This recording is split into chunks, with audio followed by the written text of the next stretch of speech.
mean, I think fear is a great motivator, Hmm. and that it's okay to be afraid. Like doing things that make you step out of your comfort zone can be uncomfortable, Hmm. right? And I mean, I remember I was very blessed to have, when I lost my job at ESPN, I was under contract for 10 more months. So I was still getting paid, Hmm. and I had time to figure it out. But like, there were dark, dark, dark days for me. And I remember when one day I was laying in bed, like watching, I don't know, some talk show, which I usually don't watch anything but sports. And there was a psychologist on talking about like the triggers for depression. And one was like loss of a marriage, loss of a job, loss of a parent. And I'm like, well, how are you supposed to feel when like all that happens? Right. Hmm. And I had to like really kind of give myself some grace and time to heal and recover and come back. It doesn't happen overnight. I mean, not at all. And you know, I think I'm still doing it. It's really a kind of a daily journey. What is holding on when it feels like all is falling?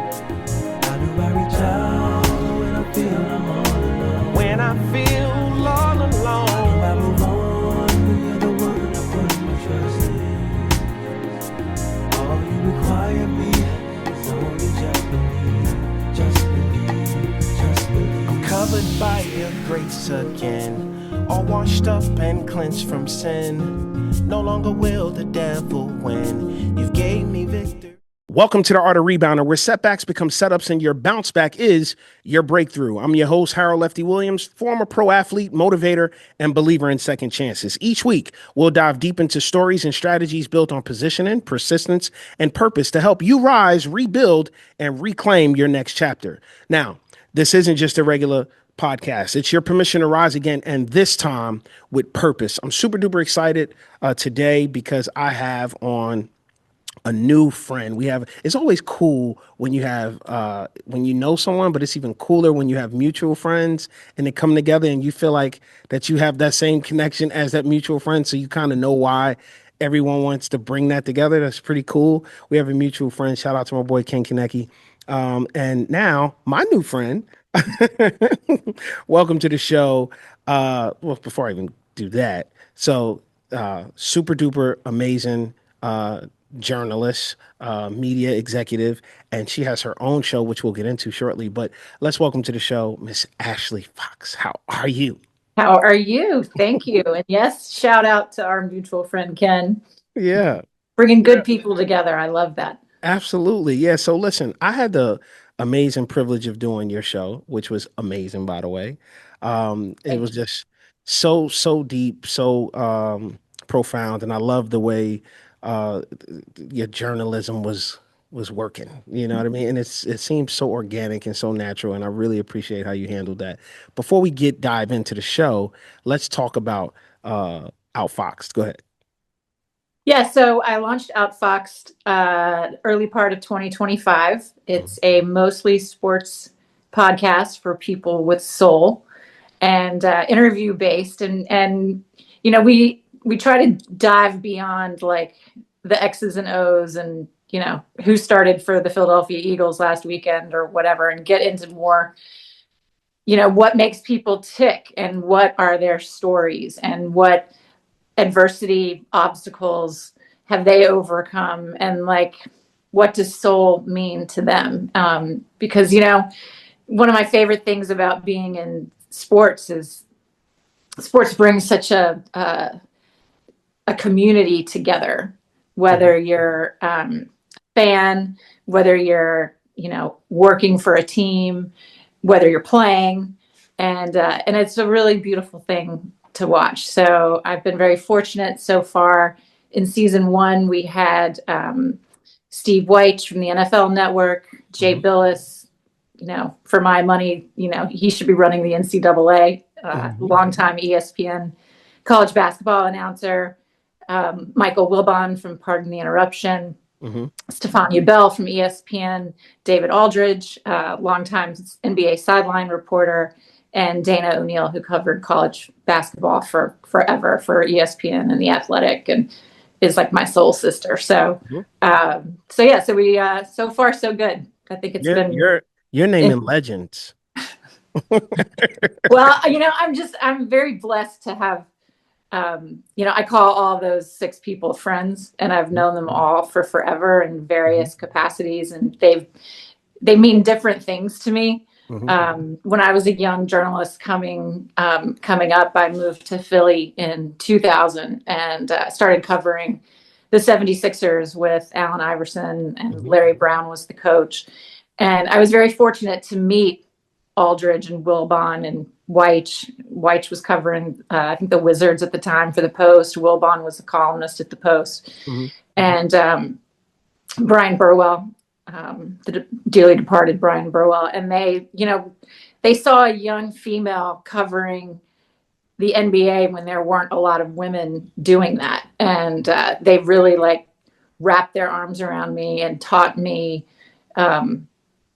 not about the game of basketball, because I already knew that, but about, how to navigate the game within the game, how to be a media member, how to connect with players, how to earn the trust of coaches and, commissioners. And I tell them all the time, I would never have had the success that I had if it wasn't for them. They're very special people who I'm forever grateful for and indebted to. I hope everyone's enjoying the show, but listen, I need for you to like, comment, and most importantly, subscribe to this channel. Please do it for your boy, Harold Lefty Williams. Now back to the show. So listen, you're saying a lot of great things. You're around a lot of great people, but with heavy is the head that wears the crown, and people see the glory, but they don't know the story. So take me behind the mountain. Take me before the journey at ESPN, before the journey of Out Fox, a successful podcast. Talk to me about where was it that you realized this was a missed shot in my life, and now I have to reposition myself, and then I have to have a lot of persistence to go after what is already making its way towards me. Are you talking about when I left ESPN? No, leading up to that. How'd you know that this was it? Take me to the beginning. Sure. This is where I knew this is, well, maybe it's a part of that too, because we're talking about repositioning. Yeah. So let's go before ESPN, take me there, and then the repositioning after. Sure. Well, so I was born in North Carolina, and my father was a college basketball coach. He was an assistant at Duke, and then later became the head coach for 1 year, 2 coaches before Mike Krzyzewski. Wow. He went on to Wake Forest and also was at Davidson.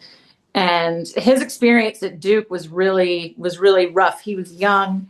The head coach, Bucky Waters, had resigned a week before the season started. Duke tried to hire Adolph Rupp out of retirement, and Adolph Rupp said no. And so my father, who was the hot shot 20-something top assistant, got the head job. And Duke wasn't the Duke that we know them now to be. And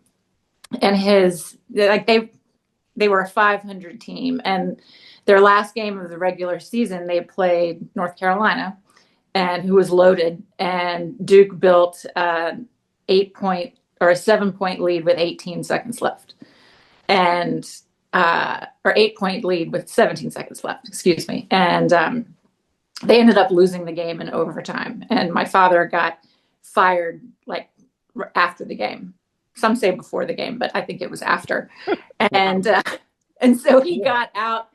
That experience just really ate at him. And so he got out of coaching and then started his own sports marketing and promotions company in North Carolina. And one of the events he did was he took all of the basketball players from the ACC schools, and at the end of the season, for the ones who were graduating or had used up their eligibility, they played these barnstorming games across North Carolina. And the first year he did it, he had, James Worthy, Sam Perkins, Michael Jordan pulled up just, to hang out. They had just won the national championship. The next year, NC State won the national championship. And so he had, Thurl Bailey, Sidney Lowe, Derek Wittenberg. And, so he did this for 15 years when I was a kid. And I was always the water girl for the games. So I grew up around, these titans of the game. I was blessed to have dinner with Len Bias 2 weeks before he died. I knew Christian Laettner. I met Jay Billis when I think I was like 12 or 13. Wow. And so like that's the environment that I grew up in. And so I decided when I was in high school that I wanted to be a sports writer, which I thought was really cool. With the one caveat that my father hated sports writers. So it was a little dicey that way, but I went to Indiana University, covered the IU men's basketball team my senior year, got a job at Sports Illustrated right out of college, lived in New York for almost 4 years, then started covering the University of Louisville under Denny Crum in Louisville. And then in 2000, I got, my big break to come to Philly, and haven't left. I worked at the Philadelphia Inquirer for 12 years covering, the Sixers, the Eagles, primarily. One little fun fact is I asked Iverson the follow-up question to the one that prompted, we're talking about practice. Right. And and then I was on Tio's lawn when he was doing, sit-ups, push-ups, bench press, whatever. Do you remember the follow-up question that you asked? I do. Yeah. And I've been covering Allen for a couple of years, and I was young. I was still it's either 29 or 30. And I could see that he was really he didn't understand the impact of that moment and what was going on. And I did. And so I felt empathy for him. And so I threw him a softball and said, Allen, you might not need the practice to get better, but don't you think your teammates would get better if you ended up practicing with them? And he goes, how the hell do you think I'm going to make my teammates better by practicing? Wow. Yeah.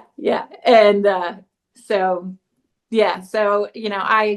all that to say, I was born into sports and a sports family. I was an athlete myself. I was, a writer and an English nerd. And I just grew up around the game and around some of the most, pivotal players of all time. I have a picture with me and Michael, I think I was 12 or 13. Wow. And he was holding the first Air Jordan shoe in his hand and going like this. Wow. So yeah, it's a love and a passion, and that I never felt like I worked a day in my life. So take me to the repositioning. So now it's like something's here and I have to reposition myself to make it even better, to take me to a higher level. Right. Well, I ended up going to ESPN as an NFL columnist for .com at the time. And I had always done television work for them when I was in Philly, because, Philly, there's always something controversial or interesting going on with one of their sports teams. And so I got to ESPN, and they actually offered me a job when I was 29, an on-air job that I turned down like a fool, and that they ended up giving to Lisa Salters. So wow. I think that worked out pretty well for her. And so, but I had always wanted to work there, and I got an opportunity and took it, and then turned it into a full-time on-air job. I was an NFL analyst and reporter for nearly almost 7 years. Oh, wow. And it was great. I've been to 12 Super Bowls. I've been to the Pro Bowl when it was in Hawaii a couple times, and NFL owners meetings and stuff. And in April of 2017, ESPN laid off 100 front-facing talent, and I was one of them. And I was floored. I didn't see it coming. Like I knew it was coming, but I was like, I'm good at my job. I think I should be fine. Mhm. And I'll never forget Ed Werder, who was a longtime NFL reporter for them, called me the night before and he was really worried. And I was like, why are you worried? Like, you're in New Orleans. The draft was like 2 days later. I had Right. all my live hits for the draft because it was in Philly that year. And he's like, well, Chris Mortensen told me that they're not taking job performance under consideration on who to lay off and who to keep. And I was like, well, shouldn't that be the only like criteria, really? And it wasn't. And so yeah, I got the call, and I was like devastated. I was fairly newly divorced. I have two kids who were much younger then, and I was scared. I was terrified, and it was kind of like it was a very public thing too. It was all over Twitter, and it was kind of like going to your own funeral because I got so many calls from people and texts and tweets. And I mean, the one of the first people I heard from probably within 45 minutes of it going public that I was on the list was Andy Reid, the head coach of the Kansas City Chiefs. And I'd known him a long time. And, it was great to see, like, I always tried to do my job in a very professional, respectful, fair manner. And the response that I got from people who I'd covered, it was great. Listen, I have a brand new book that's getting ready to come out. It's called The Art of Rebounding. It's about positioning, persistence, and purpose. It's going to change your life forever. It's going to help you bounce back, and you're going to be able to reclaim your next chapter. Join the waiting list today at theartofrebounding.com. So, talk to me about you're gone from ESPN now. Obviously, there's devastation. You're feeling like, oh my gosh, just like going to my own funeral. So many people are calling, texting, all of these things. Where's the I guess the rebound and the chin it moment where you're keeping it high and you're like, this is my next move. I have possession of this ball. I'm not turning it over now. What is that moment for you after that? Well, I mean, it took a minute, It because always does, right? People yeah, think that you just boom and you're there, but it always does. yeah, it's funny because I'd always thought that, I mean, there's a saying that you go to ESPN to get fired, right? You get Mhm. hired to get fired. And I knew that I wasn't going to work there forever. And like, so what is it that I'd always taken time to think about what it was that I wanted to do. And I had an opportunity 2 weeks before I got laid off. I did a speaking event with a woman named Molly Fletcher, who I had never met before. She was a longtime sports agent out of Atlanta. And we're the same age, both tennis players, both went to Big Ten schools. And we did this event, and it was talking about why kids shouldn't be like only play one sport, Right. why they should play lots of different sports. And so afterward, I was like, I feel like I know you. Like our stories are the same. Both women in the industry went through a lot of the same headaches and challenges for sure. And so I was like, do you think I could be a motivational speaker like you? Because she had a couple of years prior to that, she said, I don't want to be an agent anymore, and I'm going to go do motivational speaking. And she was killing it. And she's like, yeah, of course you can do it. And so once I finally picked myself up off the floor from getting laid off, she was one of the first people I called. And so I started my own speaking business where I talk about, the lessons that sports have taught me about, you know, the value of relationships, about communication and how you communicate, um, the lost art of listening, and believing in the impossible, because all of that got me. I mean, there's no reason why some little girl from North Carolina should have ended up working at, Sports Illustrated and ESPN as an on-air person. And I did. And I had to really kind of remind myself of what those things were. And started my speaking business. I I'm a writer, so I've been writing my own book that took me a while to kind of get my hands around. Started the podcast, have a production company to You're do growing. documentaries. And You're yeah, growing. just You're trying to growing.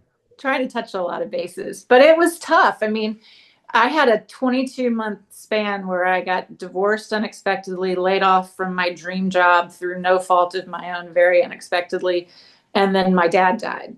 Mm. And I was having other things were happening. Like I wrecked my car in a snowstorm. My golden retriever puppy got hit by a car and almost died. And What? those things weren't even like registering on, you know, the the shit show meter that was my life at the time. And I'll never forget. I just collapsed one Saturday morning in my kitchen, and I looked up and I was like, okay, like I'm still here. I haven't given up yet. But can you ease up on me a Hmm. little Hmm. bit? And and it was just kind of a moment, and things started changing. And as I mentioned to you on my podcast, I'm no quitter, Hmm. and I think sports taught me that, and to keep being me, and leaning on my relationships and meeting cool people and trying to put positivity into the world, which is a lot of the reason for the Outfoxed podcast. Well, see, what you're doing is you're finishing strong, right? You want to finish strong. It's not where you start, it's where you finish. And what you're doing is you're setting the bar for everyone else who's watching, right? And some will participate and like and comment and share, and others will just they'll binge watch. You know what I mean? They watch it and they're inspired too, and we love all of it, and all of them. There's someone listening to this right now and they're saying, I hear you, Ashley. It sounds amazing what you were able to do, but I just, I don't think I'm there yet. Or there's someone who, um, they're on a really great job, but they feel like uh, they may have outgrown that space, but they're afraid to take that step. What would you say to that guy, that woman? What would you say to that person now? I mean, I think fear is a great motivator, Hmm. and that it's okay to be afraid. Like doing things that make you step out of your comfort zone can be uncomfortable, Hmm. right? And I mean, I remember I was very blessed to when I lost my job at ESPN, I was under contract for 10 more months. So I was still getting paid, Hmm. and I had time to figure it out. But like, there were dark, dark, dark days for me. And I remember when one day I was laying in bed, like watching, I don't know, some talk show, which I usually don't watch anything but sports. And there was a psychologist on talking about like the triggers for depression. And one was like loss of a marriage, loss of a job, loss of a parent. And I'm like, well, how are you supposed to feel when like all that happens? Right. Hmm. And I had to like really kind of give myself some grace and time to heal and recover and come back. It doesn't happen overnight. I mean, not at all. And I think I'm still doing it. It's really a kind of a daily journey. Listen, I have a brand new book that's getting ready to come out. It's called The Art of Rebounding. It's about positioning, persistence, and purpose. It's going to change your life forever. It's going to help you bounce back, and you're going to be able to reclaim your next chapter. Join the waiting list today at theartofrebounding.com. Mm-hmm. So we're wrapping up here. My question to you would be, who is the top five people, and this is like rapid fire, who's the top five people most influential in your life? These are the Avengers. These are the special ops. Like without these people, I'm not here today. Who are those five people quickly in your life? My mother, her name is Tonda Burr. She's amazing. My brother, Rod McGahee, who's the smartest guy I know. My two children, and who would the fifth be? you know, Wilbon's had a huge impact on me. And I'm very, like I said earlier, I'm very grateful for him. But, it's my family for Mhm. sure. And without them, I mean, my purpose is for them. Good. No, that's amazing. Listen, uh, if you have the opportunity, first of all, I want to say follow, subscribe, like, share this podcast, Art of Rebounding. If you have the opportunity, what I need you to do is make sure that you head on over to Outfoxed everywhere and make sure that you do the same. Subscribe, follow, like, share. Amazing podcast, inspiration from inspirational people.